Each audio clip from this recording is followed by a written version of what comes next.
Alright, I'm a busy dude and so are you, so let's go ahead and build it.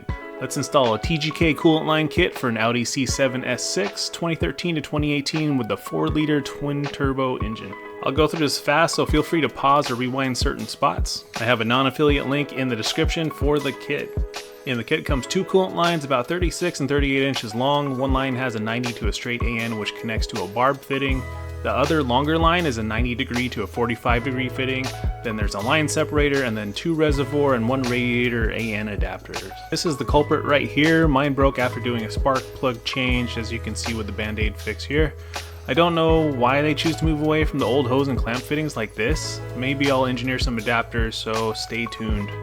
First, remove the front plastic cover by removing these 2 body trim fasteners. Under that is another cover, so remove these 3 Torx screws.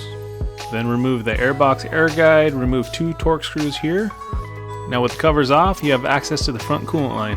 Here's the connector to the radiator. Pull the clip upwards and carefully pull the fitting out. Be careful as the coolant will come out of the radiator. Remove the front part of the airbox snorkel to get access to the other coolant line. Use pliers to move the spring clamp and hose. Coolant will also come out of the metal tube.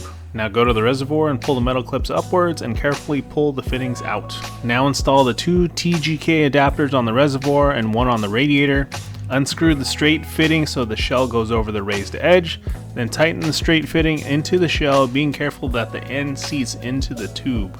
And congratulations, you are done with the install. Use the line separator in the approximate location here. Reinstall the airbox cover plastics and refill with bottled water or coolant. And here are the original part numbers if you want to replace them with OEM lines. If this helped, please smash that like button and subscribe because I will be doing more car content this year.